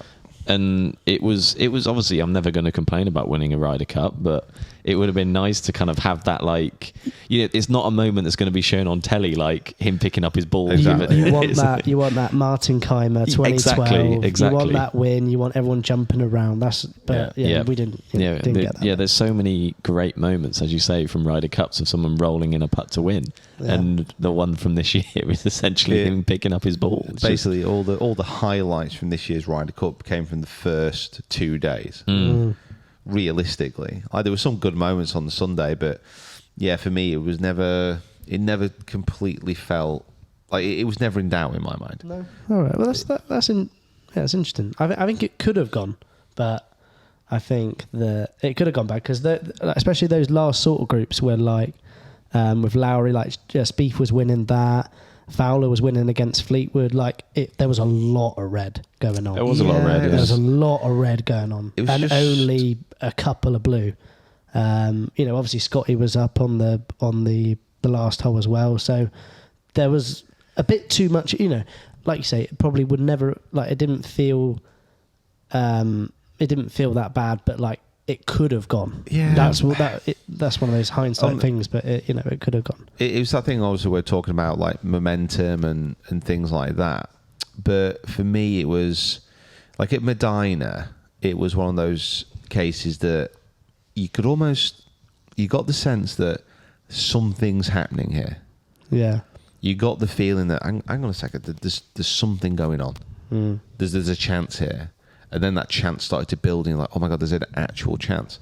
With that, it was almost like, well, listen, American are up in a few matches here, but it never felt like it was going to be super. It never felt like it was going to get down to like 14 and a half, 13 and a half. Yeah. And we ended up winning by kind of 5 points, which was the margin we went into the day at. Yeah. So it was a little bit of a strange one on the last day. Yeah, I mean, like we just split the session, which was kind of just sort of an under sort of appreciated thing of like actually at the end of it, like I know again what you're saying, Kieran, is like obviously hindsight is a massive thing, but like it wasn't close, but it was at a point. It was. I know what you mean. Like there was at one point where everyone was out on the golf course.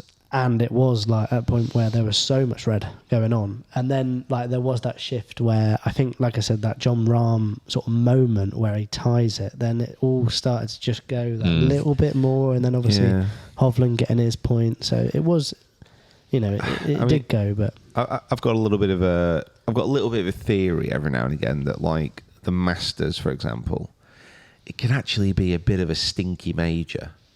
Which is sacrilege to say, but the way that Amen Corner works and the way that those par fives work on the last few holes, it can almost seem a lot closer than it actually is. And I think that was the case on this Ryder Cup. It seemed a little bit closer than actually was in reality. I think that we've had obviously we've had the Miracle Medina and, all these sort of, that was in the back of my mind, like there's always a potential that a team can come back. Yeah, it can be done. 100%, yeah. There's always a player that, can storm through the field sort of thing. Like, so it's always sort of in the back of your mind, even though that it's not likely to happen. And honestly, I know exactly what you're saying.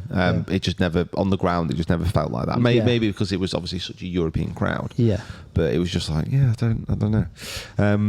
So we won the Ryder Cup really with the first. We did. Yes, we did. With the first 3 sessions. Yeah. And for America only to win one of the sessions out of the 5, that's 100%. that just kind of shows exactly what an amazing performance it was. I think from an American standpoint, obviously Max Homa played very well. Yeah, really good. Did some really good things. A few years ago, certainly.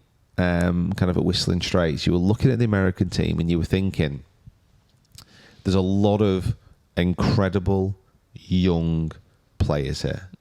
You were thinking this Ryder Cup team could go on to dominate for years. Now It's the other way around again. It seems weird. It's amazing, isn't it? There seems to be like, and again, it's very easy to say just after the event, there seems very little cohesion. There seems very little unity within the American team, and almost a bit of a kind of a head scratching of how are we going to get this to work moving forwards.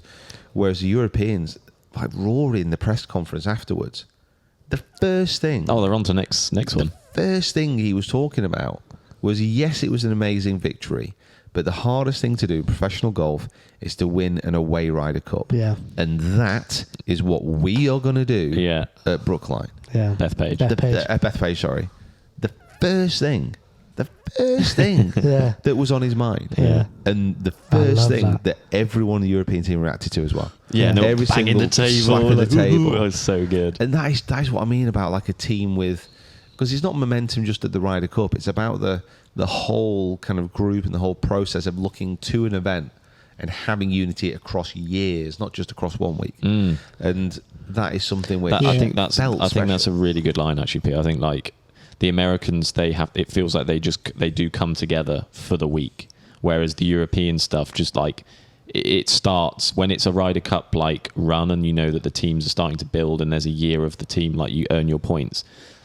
From that moment, it feels like Europe together. The unity starts, and you start to feel that like there's guys that are egging each other on. Like I know it was only a couple of weeks before it started, but I thought the BMW was just like a perfect example of on that final day, and Rahm and Hatton were in the final group together.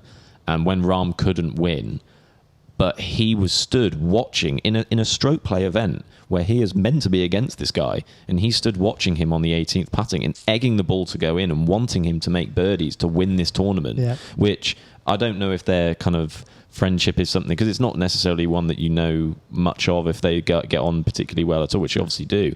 But, you know, it just drew my mind back to when they were the first group out in the Ryder Cup, and then seeing them on the 18th at the BMW PGA together, and just thinking of just like, these are guys that want each other to do well in the Ryder Cup, and then also when they don't win, they want them to do well in an event that they should be beating these guys in as well. It's something that I think if the USA team could put their finger on it, then they would have done something about it by now.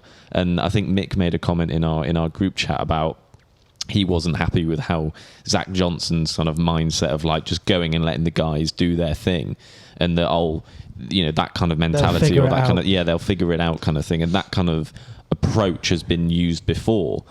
But the thing is, we're talking now about probably one of the most impressive, dominant kind of records in short current modern sporting history of Europeans' dominance on home soil. It's over 30 years now that we haven't lost here, and I'm not. The Americans would have tried a lot of ways to try and win. Be 34 soon. Yeah, exactly.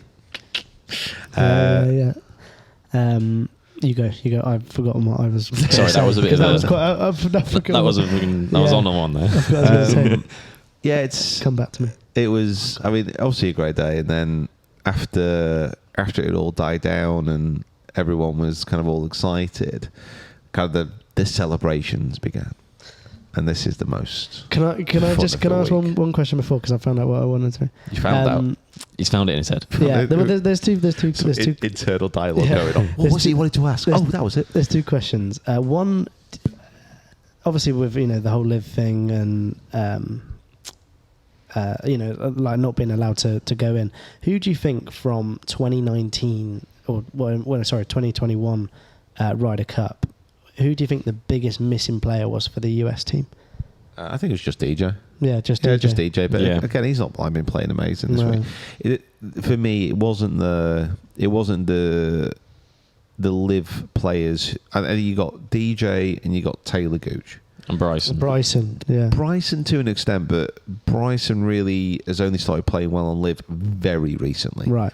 Like, he's been playing all right, but he's done that one and obviously shot that 58 very recently. And if you're talking about a figure who is who's going to be a uniting personality within the US team, I don't know if Bryson's that guy. And the DJ's not that guy either. Yeah, if you think about those two as personalities, very different people. Yeah. But they're not the kind of personalities that will go into a team and galvanize a spirit of unity. Yeah. Like for me, they seem like a couple of kind of alphas. They're not going to like go in and weave everybody together. I mean, I might be wrong about that. I've never met either of them. So for me, it was maybe those, and Taylor Gucci has been playing pretty well, but no, I don't think that's the issue. You don't think that any of those players could have? No, I mean, you got players like obviously Tony Finau, who everyone expected to kick on. Yeah, like he's the kind of guy who you can imagine going into a team room. Yes, getting everybody together. Yeah. So somebody like that. I think the US could make a team of guys that could have a similar feel to a European side, but unfortunately, the best players and as you have to have in professional sport, I think have got an arrogance and a individualistic mindset of I am better than everyone, and they take that through their golf in the PGA Tour, and then just struggle maybe when it comes to the Ryder Cup to really kind of change that mindset into a more of a I'm playing for these guys and these guys are just as good as me and we're all great together kind of way of thinking about it. But I think there are guys. I think there are guys that you can put together in a US team that would be good for that, and I think Tony Finau's one. I think Keegan Bradley would have been good for it. I think Max Homer's a good one for them now to kind of use and utilize his sort of his approach at it. It's going to be really interesting, and it's so weird how we've now gone from, as you say, the complete reversal of we're now thinking of what is that US team going to look like in 2 years, whereas we were thinking the same for us coming into this one. Yeah, I mean, it starts if the US actually want to build a team that's going to be dominant for the next kind of decade or so, and there's no reason really. If you think about it, if you think about world rankings, if you think about form, I think Europe have some of the. I mean, Scotty Scheffler's obviously world number one, but you got Rahm, you got Hovland, you got McIlroy, you got these players, big hitters. Like the top end of our team is very strong, very very heavy. Yeah. But if you think about the US team, it's got a lot more depth to it on paper. Now, if you want a US team that's going to actually dominate for the next 20 years, it's going bigger and bigger. The work for this starts now. Yeah. This doesn't start like a few months out from Bethpage. It starts now, and it's not just the responsibility of like a Ryder Cup committee. It's the responsibility of the next captain. It's the responsibility of the players to say, right, okay, who is likely to be on that next team? I am going to force myself to go out to dinner regularly with Justin, With these guys, with yeah. Jordan, with Max. You know, I'm going to make sure that there is a unity and there is a bond which is going to be starting now. In many respects, there's no excuses. Like a lot of them live literally just down the road. Yeah. They live together, and I know like a lot of them do play together a lot. But to get that unity, to get that kind of momentum building from now is going to be absolutely key. Yeah, yeah. And it's what the Europeans are going to be doing. Yeah. Like they seem to have it a little bit more naturally anyway. But yeah, it has to start earlier Yeah. for them. I mean, it's fine from our point of view, but Yeah, no, that's good. you just That's want to see a more competitive Ryder Cup, don't you? Yeah, sorry, you Just carry want on to see now. it. We just want a challenge, really. That's what Yeah. we're looking for. Now the party, talk us through it.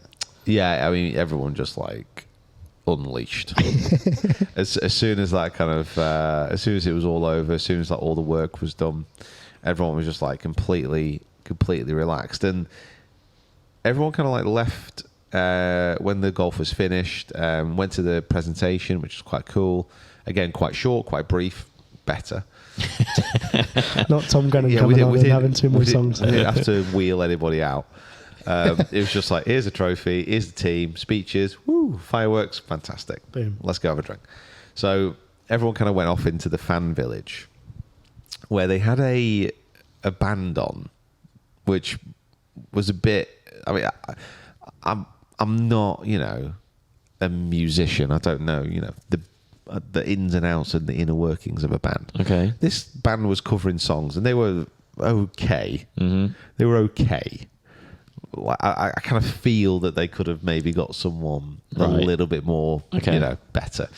But oddly enough, Eddie Jordan, Oh, yeah. F1, Yeah. I'm sure ex-driver, isn't he? But Yeah. kind of commentator and does things. He was on the drums. And he kept getting up and like talking on the mic. I don't know if he like kicked the drummer off and like got on the drums himself, or this was his band. I've absolutely no idea. But we got into the fan village, and like Eddie Jordan's up on screen. I'm like, who is that guy? I'm like, is he? I'm like, have they got like a famous old band in? Because I was like, I recognise his face. And it was like, he's Eddie Jordan. I was like, F1 Eddie Jordan. It's like, yeah. That's really weird. That is weird. That. What is he doing on the drums? I mean, he was okay. He was okay on the drums. Yeah.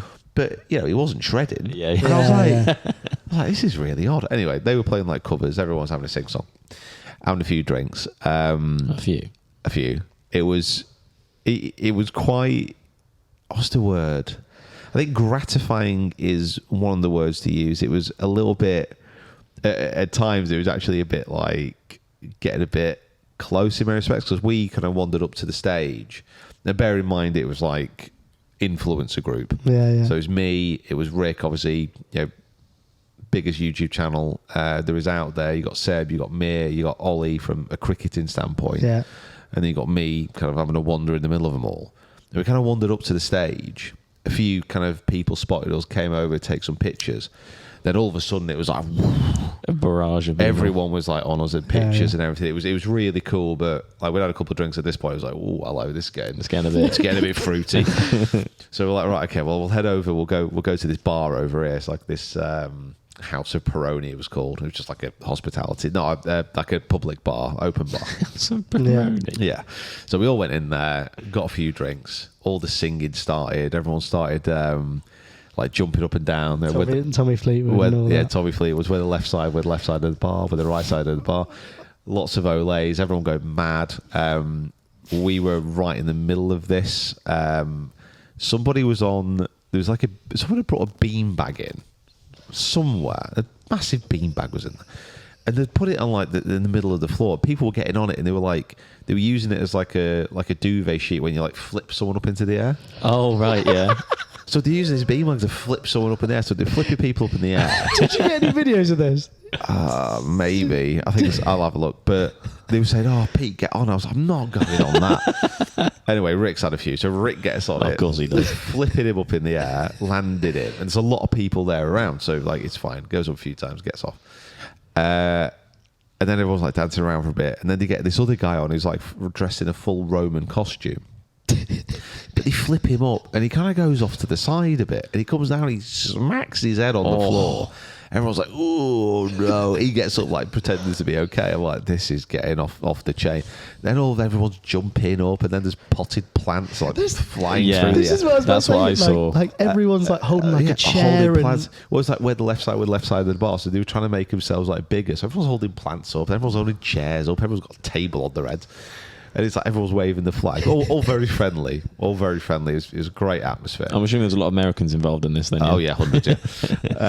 So everyone's going mad. And we're jumping around in the middle of it all. Anyway, lose my sunglasses. We go back into the fray after it had all cleared out. And my sunglasses are just in bits on the Shattered. floor. Devastated. I wasn't devastated because I'd had a few by this point. But we left there. We got a cab kind of like back into Rome. And we were just going for we had a recommendation of this pizza restaurant. And we just went back there. It was me, Rick, Seb, Abby, and her. Abby works for Sky. what was that? What was that? Don't know. Someone on the road outside, maybe. Abby works for Sky, and it was her fellow as well. We all went back and were like, okay, let's get a pizza. Mia and Ollie had gone off on their own. Right. I think it's like a bin. It's like There's a bin bin. drum. Mia and Ollie had gone off on their own. I said, "Oh, we'll meet you later on." So okay, cool. So anyway, they wander off, and we get a message. We get to this pizza restaurant. We get a message from Mia. Said, "Just to let you guys know, we've got into the Ryder Cup after party with the European team." And we were like, "No, you've not." Where was this? This was the Waldorf Astoria. Oh right. Which was like, it's like you're lying. You know, you've not got in this. This is don't be silly. Said, oh yeah, no, we just stopped off at this hotel to go to the toilet apparently, and then the security guard said, oh, the Ryder Cup party's over there, and apparently they went down, and this is why it pays to be nice to people. Apparently, like Ollie had posed for a picture with the security guard's kid at Wentworth. Oh my gosh. So the security guard was like, oh, obviously, you're into golf, me, obviously you're kind of an influencer, do you want to come in? And so they got in. I was like, right, okay, cool. And anyway, I said, so what's the chances of getting us on the list? Yeah. And then they were like, okay, well, come over, we'll get you on the list, and we'll get you in. So back on the electric scooters we got. Well, you and Rick and Me, Rick, Seb, and we kind of like just set off through the middle of Rome. Bit more traffic this time. Yeah. And it's miles away, the Waldorf Astoria. It's on top of one of the hills in Rome. It's bloody miles away. Great views, but miles away. So anyway, we're going up there and we're like, I don't know if this is right. It just feels a bit weird. Like we're going to just turn up at the front door, say, oh, we're on the list. Closed. Like we're still in all our golf gear as well. Yeah. Like, we've not got changed. So like, we get up there and they send us pictures. They're in the party. With like all the players, don't they? Yeah, like by this pool, it's got big Ryder Cup projections, got a band in, they're in. Wow. I'm like, right, okay, so it's true, they are in. So anyway, we come up to this Waldorf Astoria, you've literally got like Ferraris, Maseratis, like Bentleys, they're all pulling up. Can we leave our scooters here? People in these fancy jets. We like skid to a halt outside the Waldorf Astoria, these lime electric scooters, golf caps on, like sweaties, or like dump them to the side. So where's the party? Said, oh, it's just down there, sir. So I have a trundle on. So we get to like the front door, and there's this woman with an iPad, and we're like, "Are your name's on the list?" This is the end of the line. Yeah, your name's on the list. We're like, yeah, name's on the list. So we give them our names, and I'm pretty sure she looks down and doesn't see any. I'm almost certain, because I was kind of like looking around the corner. I didn't see our names on there. Well, anyway, she's either had a long day or she remembered the names being put on. So she gives us our wristbands. We're in. Boom, we're in. So we have a wander down, but it's a weird walk to get into where the party is. It's like through almost like conference rooms in hotels. Yeah. It's kind of walking through the middle of that. It's kind of like a bit deserted. It's almost like, what are we actually walking into here? Anyway, we get through. The first thing we see is like the beautiful man, this Tommy Fleetwood with a bottle of champagne. We're like, yes, we're in. We're in. Go on. Luke Donald's there with the Ryder Cup. Like, oh, this is brilliant. Anyway, so we get in there. Me and Seb we've had a couple to drink, so we head straight to the buffet. We need to eat something. we need to fill ourselves up a bit. So fill ourselves up. Band starts playing, and then this random firework display starts, which is way too close. Do you like fireworks when they go off and it's in the distance? It's beautiful. And all the rest of it. We're one side of the pool, and this firework display is going off on the other side of the pool. So it kind of goes up, and it's nice, but it's really loud. You're looking straight out. Yeah, it's it's just like I'm not actually enjoying this now, and it goes on for like 15 minutes, and they seem to have picked the loudest fireworks in Italy, and everyone's like looking at each other like, I hope this box don't fall over. we're gonna die. Have you ever like done a firework before? Have you ever like set off a firework? No, because I'm a sensible young man. Well, the first time I ever did it, I just stuck it in the thing. God. And then lit it. And it started to fall over. No, it just stayed there. It just stayed there. So we were like, run. And we just pegged it back there. And it just set off like where it was. So You it should could have not done be that. allowed near fireworks. No, I know. My. I love the fact it's like the first time you've done it a few I've times. never done. Yeah. So it was like, I know what to do now.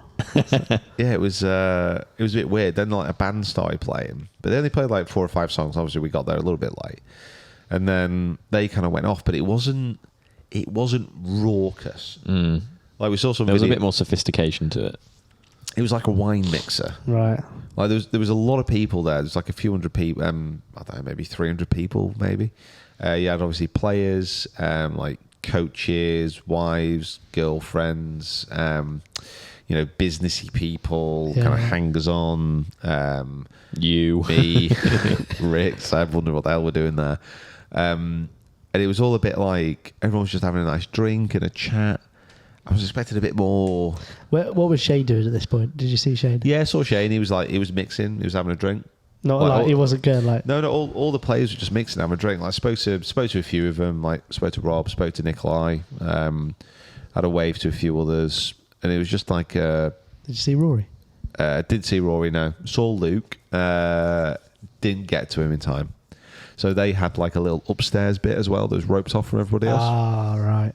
So they were all mixing, and I saw Luke like with this trophy, with the Ryder Cup at the bottom of the stairs, and I was going to go up and say, "Oh, yeah, congratulations," and all the rest of it. And then, just as I set off towards him, I'm presuming he did see me, and he just kind of like went past his rope, and then like a security guard came in. Right. And I was like, "Oh man, that's a shame. Would have liked to have a drink out of it." But anyway, we carried on for a little bit, and it got to like 12:30, and it was like, you know what, this isn't the.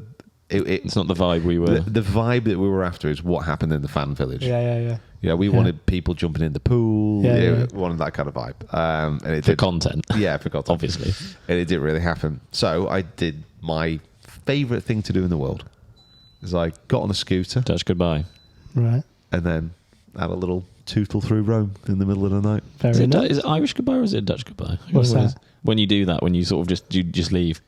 I don't know, but I didn't. It's not like I just left. I didn't say bye to everyone. All right. I was just like, you know what, I'm done. It's been a long week. Nobody's jumping up and down with Guinness. Yeah. Not Guinness in sight, to be fair. No. And I was like, It's you not know the what? weather for Guinness. It's always the weather for Guinness. That's why you Guinness ice cold. Yeah. That's true. And it was like, you know what, I'm going. So yeah, through the streets of Rome. I would highly recommend if you go to Rome, if you are sober and it's 3:00 in the morning and you want to see Rome. They must It's the best thing. They must do a tour or something at that time. You must be able to. Because it's all lit up, isn't it? Like all Everything's lit up. Obviously, you can't go in anywhere. No. But right, the Colosseum. And it's just you. It's lit up at night. Yeah, Colosseum on the Saturday night. It was me, Rick, Seb, and new best friend Harry. And we basically just got on these scooters, just went to the Colosseum, just like rode around the Colosseum.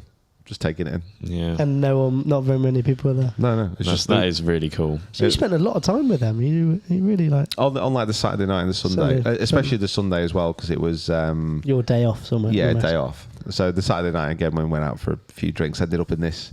It was this rooftop terrace bar called Scene. It's like you've got to be seen there. Right. And did it have what it said on the tin? It was very weird. It was like a proper. You go up there in a lift, dodgy handshake to the bouncer with a few notes in there. It was like, "Can we get a table?" Of course you can, sirs. In their table, we sat next to this. They looked very.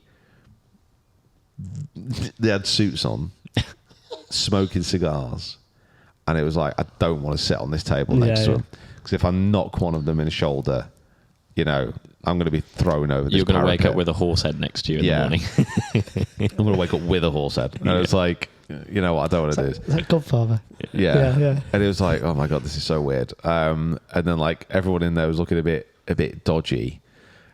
It was just all really weird. And like at the end of the night, when the security guard came to kick us out, he looked like he was about 6'7", bald head, like Croatian special forces. Right, yeah. It was like, this is so weird.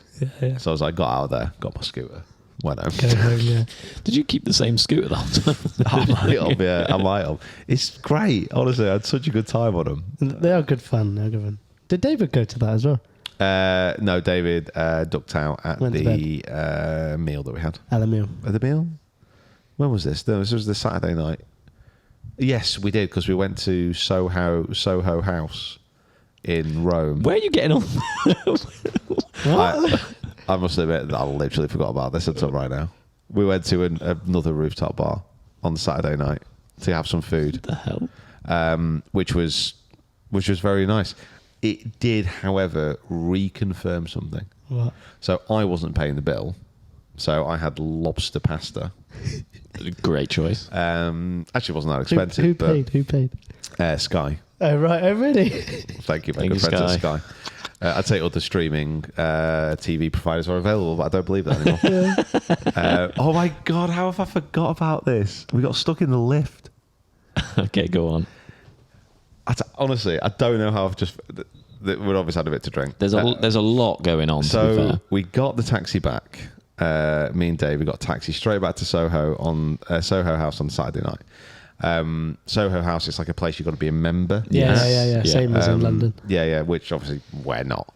But I think Seb is. So, the guys at Sky are. So the guys at Sky organised this. So we all ended up there. There was me, David, Rick, Seb, new best friend Harry, Abby's fella. We all got there and we were like, right, okay, so where's the rooftop bar? Obviously on the roof, it's like 6 floors. Where's the rooftop bar? Yeah. So it's like, right, okay. They had a 2. Okay. 2. So it's like, right, okay, so we're not obviously walking up there. So it's like, You're too big time for that. Yeah, That sounds we'll get in the lift, right? So we got in this lift and it's pretty cramped.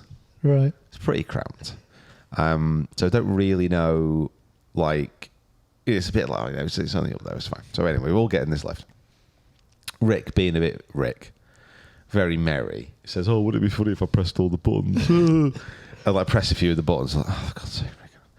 Anyway, no. It's like 7 floors. We get up to the 3rd, and then like the lift gives a... It's like a bit of a jerk. And we're like, has this lift just got stuck? And we're like, no, it can't have. It can't have. We've crammed it. This lift's about the size of like a large portaloo. Let's put it that way. And there's 7 of us in there. So you were probably like at the office, like that sort of size. Yeah. Really? Yeah. So Wow. it's like, so we're all in there. We're like, as the lift just stuck. Saying, no, it's obviously just stopping at the 3rd floor. Yeah, this happens in movies. This doesn't happen. It's stopping at the 3rd floor. Anyway, we leave it for another few seconds. And we're like, the lift isn't moving. So we're like, right. So we press like the alarm button. Don't get any answer. And then the lights go off. not the top lights. The lights on all the buttons go off. Yeah. I thought, oh my God, it's actually stuck. The temperature in the lift went up instantly by about 10 degrees. It starts to get a bit sweaty. Abby doesn't like enclosed spaces. Right, yeah, She yeah. starts to panic a little bit. Oh no. Harry, PT, is a man mountain. It's like a fridge. He's taking up half the lift. Rick at this point decided, I'm going to sit down. He sits down. So we're like, this is getting a bit tense, this. So anyway, ring the alarm a few more times. Finally, somebody answers. And he's like, what's your problem? What's the problem? I said, the lift's stuck. He's like, okay, we'll see what the issue is. We'll work there. And then we see on the sign, it says Weight limit. maximum Yeah. 3 people. Yeah. And we're like, oh no. And there's some big boys in this lift. Yeah. And we're like, oh my God. Anyway, Abby's getting a bit more panic. Ring the bell again, ring the bell. I said, okay, well, it'll be a few seconds. It'll be a few seconds, guys. Be a few seconds. Anyway, literally at 5 seconds past, we're back on the bell. How's it getting on? We're in there in total for about 7 minutes. Of it being stuck. Yeah. I think if we'd have got to 10, we'd have started to see some true personalities. Some people coming out. It'd have been a bit Some true colours. A bit of Lord of the Flies. Oh, really? Yeah. I think we'd have to decide who was getting eaten first. And it was like, wow. And anyway, this lift opens, and then it becomes a running theme of the night. The lift opens, and the guy who's fixed it, he's got this tool belt on. He's like a model. Really? Very good looking the bloke. Best looking lift engineer I've ever seen in my life. He's in the wrong profession. And I'm like, oh my God, thank you. Can I have your number? Thank you for rescuing us. And we all look at each other like, oh my God. Anyway, went to the top of these stairs. Like everybody in there is like a beautiful person. Yeah. Every single person who worked there. We couldn't believe it. We feel so out of place here. We feel like the ugly duckling without the promise of being a swan. It's like, this is so weird. Anyway, all night, have all this food, and to round back onto the lobster pasta, it just confirms my suspicion that lobster is massively overrated. Massively overrated. Yeah. It's just a big prawn. It is. Yeah. And they charge an extra 20 quid for it. Honestly. That's terrible.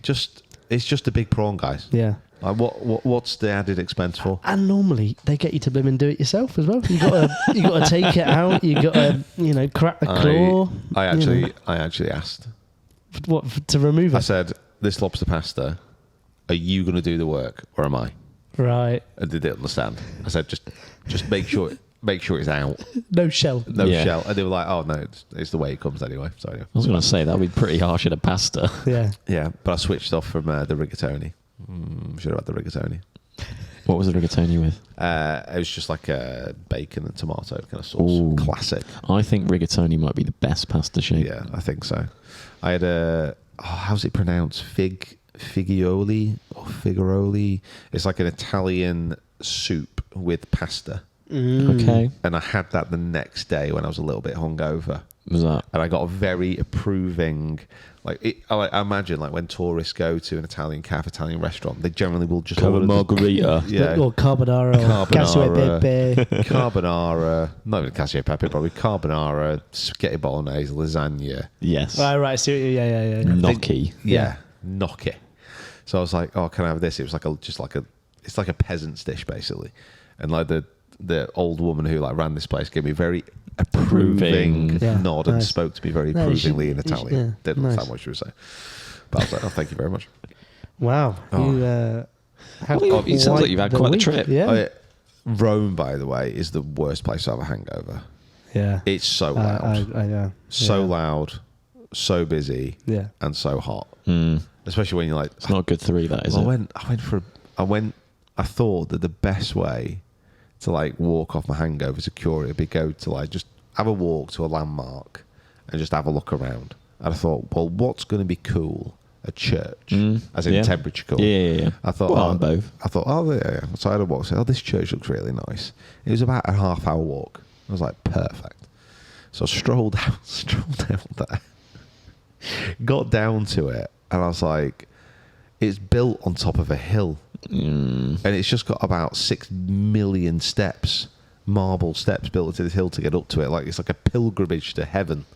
And I'm like, this is the worst thing ever. It's going to be like getting to hell by the time of this thing. So anyway, walk up this staircase, and it's so hot.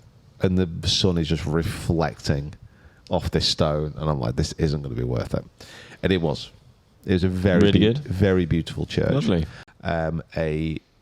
I'd never been spotted in a church before. This Dutch guy came over. really? He was like, "Oh, what's your videos? Can we get a picture?" I was like, Not in here. "Yeah." In all fairness, I was like, "Is this appropriate?" But he says, "Maybe we should go outside." Yeah. So I was like, "Okay, yes, fine." So yes, if you are that very nice Dutch man who asked for a picture when I was looking awful, thanks for that. Oh. Anyway, so that was my trip from Rome. Wow. Got the flight back, got back, and then got straight on a plane. To Yeah, here. now we're here. So Yeah. it's like Just doesn't stop, does it? Last 3 weeks have been mad because we've done last 4 weeks really. So it's been Scotland, Solheim, Ryder, here, BMW as well. BMW, get back, and then it's Spain again for Yeah, me. for you. But that's actually like a holiday. It's with my family, so stressful holiday. mental. Not really. Love you all. So, Well, there yeah. we go. I There we think. go. I think Well, we've. it's our longest podcast we've ever done. Oh, wow, What is it? It is. 155. Wow. It is the Ryder Cup, so it feels like there was, put a bit of time into it. 100%. But I think we've pretty much got everything there. I think all in all, we all said that Europe was going to win. I think. Did you say you were going to win? No, I didn't. Did you not? Well, no, I was. You actually, I I couldn't remember if you went for it or no, not. I was US, but yeah, now I'm fully Fully into it. Fully into it. Oh wow! Same position, bro. Cool.